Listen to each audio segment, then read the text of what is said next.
المغاربة في بعثة المينورسو وإلغاء المساهمة الإدارية التي يقدمها نظام المخزن لسير عملية البعثة الأممية.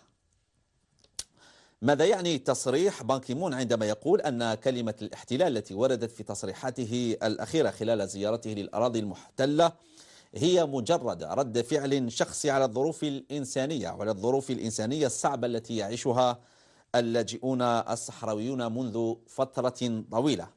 هل هو تراجع تحت الضغط المغربي أم إقرار بالحقيقة؟ إلى أي مدى يمكن أن يتواصل الضغط المغربي ضد الأمين العام للأمم المتحدة؟ وكيف يمكن للصحراء الغربية أن تستثمر في التصرف غير اللائق للمغرب تجاه الأمم المتحدة؟ هذا ما سأناقشه اليوم مشاهدينا الكرام مع ضيفاي في الاستوديو. يحضر معي السيد سعيد عياشي رئيس اللجنة الوطنية للتضامن مع الشعب الصحراوي. أستاذ سعيد مرحبا بك. مرحبا. شكرا. ويحضر معي أستاذ في العلوم السياسية أستاذ محمد بابا السيد. أستاذ محمد. لا بابا السيد. بابا السيد مرحبا بك. شكرا. أستاذ أبدأ بك النقاش. أستاذ كيف تعلق أو ما هي قراءتك للبيان الأخير الذي أصدره الأمين العام للأمم المتحدة بعد الحملة الشرسة ضد شخصه وضد الأمم المتحدة من طرف المغاربة؟ تفضل. ردة فعل الأمم المتحدة هي أقل ما يمكن أن تقوم به الأمم المتحدة لما تعرض المسؤول الأول في ممثل المنظمة الدولي لهذه النعوت التي أشرتم إلى بعضها، ناهيك عن البعض الآخر الذي كان أكثر شدة وأكثر حدة لما مسؤولة كبيرة في وزارة الخارجية نعتت الأمين العام على أنه مختل عقليا وأنه له ازدواجية في الشخصية إلى غير ذلك من النعوت. إذن ردة فعل الأمم المتحدة هي أبسط ما يمكن أن يقوم به الأمين العام، وأبسط ما تقوم به منظم دولي أصبح مرمى حجارة نظام مخزني مفلس تقريبا ثائر على الشرعية الدولية. نعم. وعلى كل أستاذ، هل تعتقد بأن هذا التصرف أو هذا البيان كان في مستوى الحملة التي قادها نظام المخزن ضد هيئة الأمم المتحدة؟ هل كان في المستوى بيان مجرد بيان فيه التصريحات أو المصطلحات الغاضبة على النظام المخزني، ولكن هل كان في مستوى هذه الحملة؟ لا، هو المستوى نقيسه وسنتعرف عليه انطلاقا من التقرير الذي سيقدمه الأمين العام للأمم المتحدة أمام مجلس الأمن الدولي في الشهر المقبل. وأنا أظن أنه الأساس من هذا التقرير سيرتكز على نقطة أساسية جوهرية واحدة، هو أنه الحكم الذاتي كما يراه المغرب لا إمكانية له لا إمكانية لاعتباره حل. وهذا هو ما يثير غضب وسخط نظام المخزن الذي بعد أن قبل الاستفتاء، لأن الحسن الثاني كان هو أول من قبل مبدأ الاستفتاء وتنظيم الاستفتاء، تراجع بعد ذلك بعد أن تأكد أن الشعب الصحراوي في إطار الاستفتاء سيختار بالتأكيد الاستقلال النهائي للصحراء الغربية. نعم. أستاذ سعيد عياشي، هل تعتقد أنه نظام المخزن يمكنه أن يتمادى أكثر بعد الخرجة الغير متوقعة تجاه الأمين العام للأمم المتحدة والنعوت التي وصفوها بها المغاربة، كذلك بالنسبة للأمم المتحدة كهيئة أممية دولية؟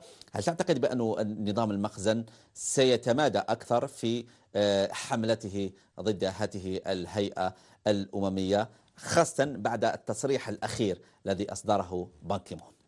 يبدو لي أن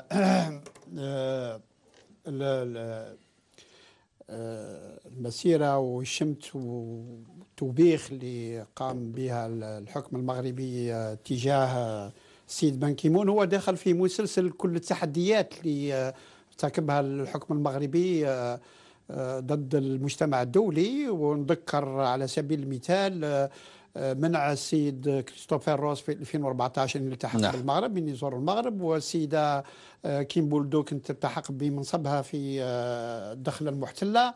وهذه كل داخل سياسة الهروب الأمام بالنسبة للحكم المغربي، لما يعرف هو أن في طريق مسدود، هو في معزق.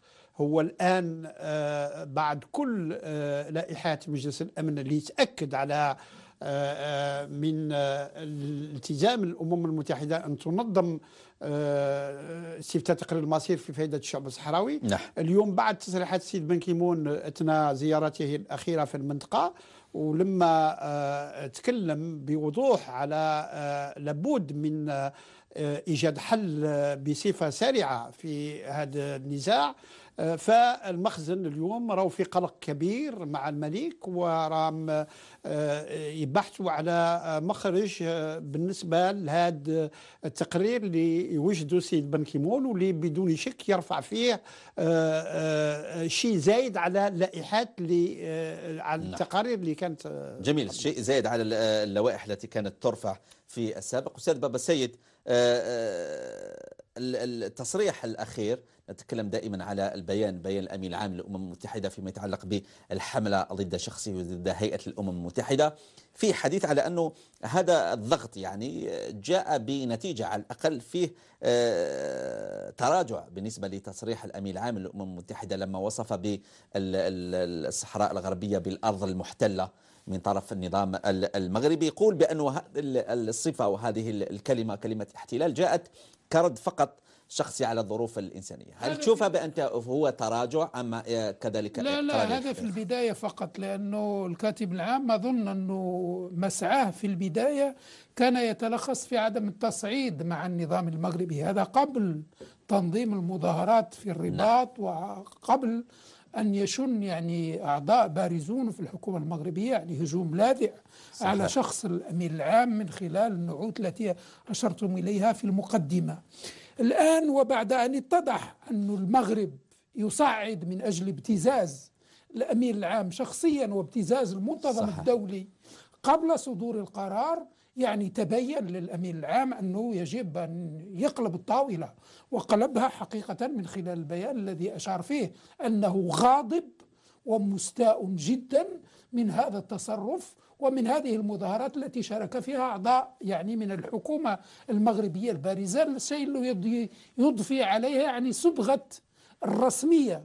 نعم. الآن يعني وكما أشرت يعني منذ دقائق، الخوف الهلع المغربي أساسه أن الأمين العام تأكد والمنتظم الدولي تأكد من خلال شخص الأمين العام أن الحكم الذاتي لا سبيل لاعتبار الحكم الذاتي يعني طريقة للحل، وأن الحل يكمن في تطبيق الشرعية الدولية وفي إعطاء الشعب الصحراوي يعني حقه الثابت وغير المنقوص في ممارسة حقه في تقرير المصير. نعم. أستاذ بابا السيد، نقطة فقط حتى أفتح قوس فيما يتعلق بالبيان الأخير للأمين العام للأمم المتحدة، يتكلم على أنه طلب توضيح من وزارة الخارجية الأمريكية فيما يتعلق بتواجد مسؤولين مغاربة في المظاهرة التي نظم ضد التصرفات، يعني ما دلالة هذا لا، لأنه هذا التصرف لا مسؤول غير مسبوق. نعم، غير مسبوق. يعني دولة رسمية تتهجم على المنتظم الدولي وتتهجم على شخص الكاتب العام بهذه الكلمات البذيئة، هذه الكلمات المنحطة بهذا الأسلوب يعني الهمجي، يعني حقيقة هذا لم نشهده يعني في تاريخ الأمم المتحدة. الآن يعني القول بأن كلمة الاحتلال من تراجع نعم، هو المشكلة الصحراء يعني أكثر من هذا، هو مشكلة الصحراء يتم التعاطي معه من خلال بند تصفية الاستعمار. صحيح. المغرب ليس فقط محتل، هو مستعمر، وهذا يعني هو منطق الأمم المتحدة ومنطق كل المنظمات الدولية. جميل. أستاذ سعيد عياشي، يعني كيف يمكن أن نستثمر هذه الحالة، هذه الأوضاع المزرية صح التعبير التي يتواجد فيها نظام المخزن، هذه الحالة الغير محمودة العواقب تجاه النظام المغربي، وهذا الغضب والاستنكار من طرف هيئة الأمم المتحدة، يعني كيف يمكن وفي ظل النتائج الإيجابية التي جاءت بها زيارة بان كيمون للمنطقة، كيف يمكن أن نستثمر هذه الزيارات لتحقيق مكاسب أخرى للقضية الصحراوية، وخاصة أنه الأستاذ بابا السيد يتكلم على أنه على الأقل زيارة بان كيمون جاءت بأنه قضية الحكم الذاتي أو الحكم الذاتي الذي يطرحه المغرب لم يعد حلا بتاتا. يبدو لي أن حقيقة الملف اليوم أصبح في وضعية جد يعني مرضية بالنسبة لكفاح الشعب الصحراوي، وعلى الصحراويين في الدرجة الأولى، المسؤولين الصحراويين في الدرجة الأولى، وعلى كل الدول اللي ترافقها واللي تدعمها، وعلى الحركة التضامنية الدولية كذلك اللي تساندها، أن يسعوا أكثر ضغط على بعض من الهيئات وعلى بعض من الدول، ونذكر في المقدمة فرنسا، أن يكونوا على الحياد ويخليوا تطبق في الميدان الشرعية الدولية اللي تعترف بحق الشعب الصحراوي في استفتاء تقرير المصير. ونتذكر باللي في كل سنة لائحة لوائح مجلس الأمن تطلع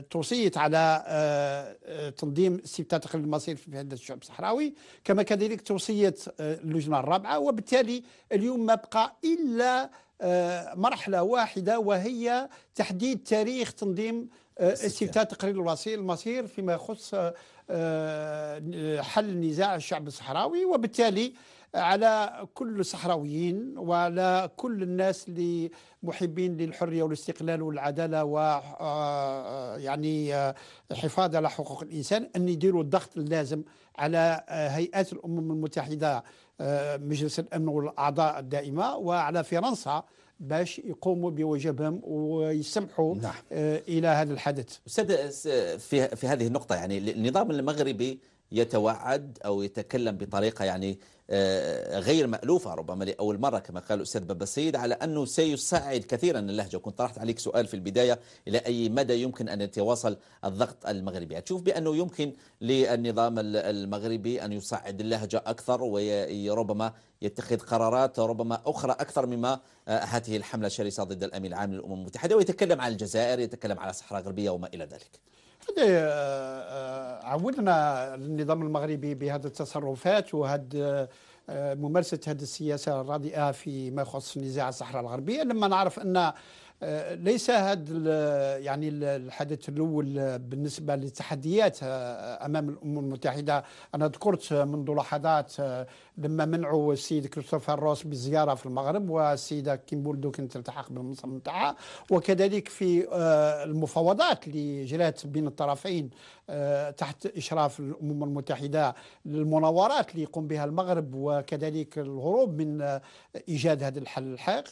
ولكن كنسميها كدولة مدلة لابد عندها حد كذلك في التدليل نتاعها. وبالتالي اليوم المغرب يبدو لي أنه هو شاعرين باللي راهم في طريق مسدود، لابد عليهم أن يخرجوا من هذا الطريق المسدود. شاعرين بأنهم في طريق مسدود، ما تشوفش أنهم يمكن يروحوا لمواجهة مسلحة مثلا؟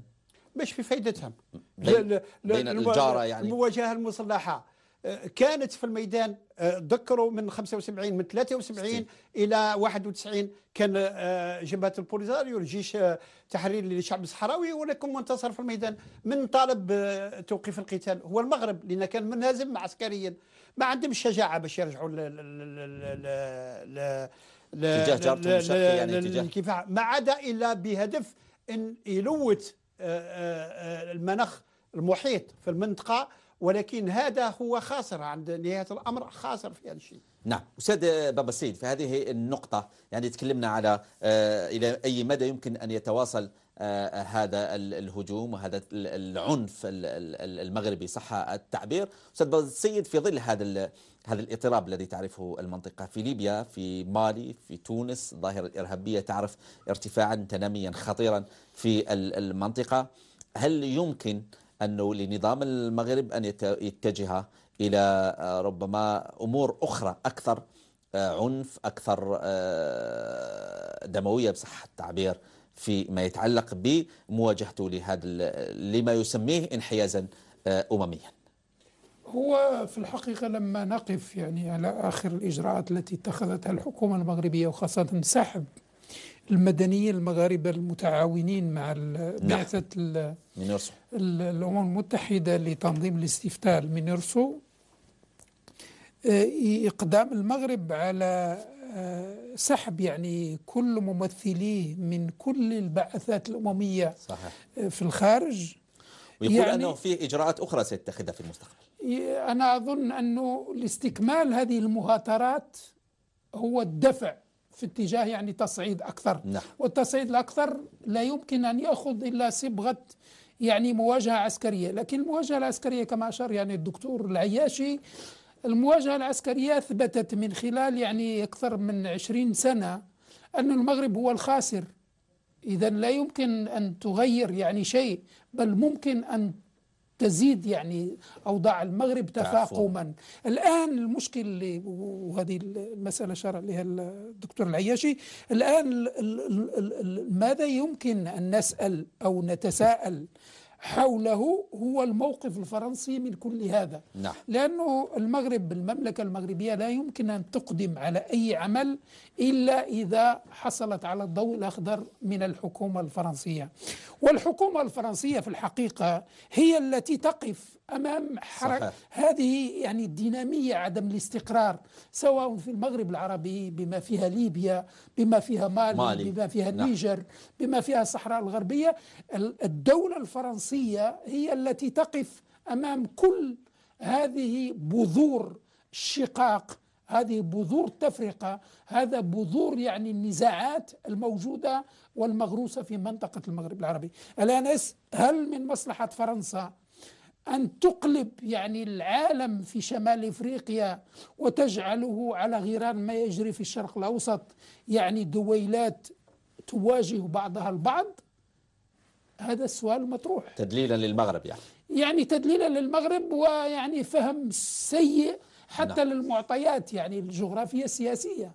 نعم، فهم خاطئ وسيء للمعطيات الجغرافية والسياسية. أستاذ باب السيد، كسؤال ربما حتى لم يبقى لنا الكثير من الوقت، يعني تكلمنا على فرنسا، كان فيه موقف للاتحاد الأوروبي بتوقيف الاتفاق الفلاحي بين المغرب والاتحاد الأوروبي على اعتبار أنه المغرب ليس له سيادة على الأراضي المحتلة. أستاذ، تكلمنا ربما على هذا الموقف، فيه مستجدات في المرحلة الأخيرة على اعتبار أنه فيه استثمارات سعودية خليجية في المنطقة، كيف تشوف هذا القرار؟ يعني هذا هو الغريب، يعني أنه المغرب الآن في مواجهة مع كل مشكلات ومكونات المنتظم الدولي، هو في صراع مفتوح وفي حرب مفتوحة مع الاتحاد الأوروبي، هو في حرب مفتوحة مع الاتحاد الإفريقي، هو في حرب مفتوحة مع الأمم المتحدة ومع كل مؤسسات الأمم المتحدة. وفي هذا الظرف بالذات تقوم يعني الدولة الوهابية بتجنيد يعني كل أزلامها في منطقة الخليج العربي لمعاكسة هذا التيار. نعم. يعني هذا دليل واضح أنه الوهابية لم تكتفي فقط بزرع يعني بذور الفتنة في العالم العربي والإسلامي لما جعلت السنة في مواجهة الشيعة والشيعة نعم. في مواجهة المسيحيين، هي تريد يعني أن تخلط كل الأوراق على مستوى تخلط كل الأوراق. أستاذ سعيد عياشي، لم يبقى لنا الكثير، نعم لم يبقى لنا الكثير من الوقت. ماذا تعتقد أو ماذا تنتظر أن يكون فيه التقرير الذي سيرفعه الأمين العام للأمم المتحدة في شهر أبريل؟ يعني ما هو رأيك فيما يتعلق بهذا التقرير؟ بالدرجة الأولى أكيد يعني حق الشعب الصحراوي في استبداء تقرير المصير. ما يكونش ربما يكونش تقرير مثل التقارير السابقة، يكون فيه جديد؟ لا، يكون على الأقل فيه يعني تقرير المصير، استفتاء تقرير المصير في فائدة الشعب الصحراوي. نعم. وكما أشار ليه دكتور بابا سيد، لا يتكلم على ما سميت بحل جدي وكذا، وهي يشير للتسيير الذاتي، وبالتالي فلربما احنا من الناس متفائلين فلربما في امور جديده. نعم. أستاذ، ماذا تنتظر ان يكون فيه التقرير القادم للامم العام للامم المتحده؟ النقطتين اساسيات، يعني نعم. التاكيد انه الحكم الذاتي لم يعد يعني ممكن باي حال من الاحوال اعتباره حل. المساله الثانيه هو الوقوف على كل العراقل التي وضعها المغرب امام مسعى الامم المتحده من اجل الحل النهائي لهذه المشكل وفقا للمشروعيه الدوليه. شكرا جزيلا لك الأستاذ بابا السيد، الأستاذ في العلوم السياسية. شكر موصول لك. دكتور سعيد عياشي، رئيس اللجنة الوطنية للتضامن مع الشعب الصحراوي. مشاهدينا الكرام، بهذا نكون قد وصلنا إلى نهاية حصة عين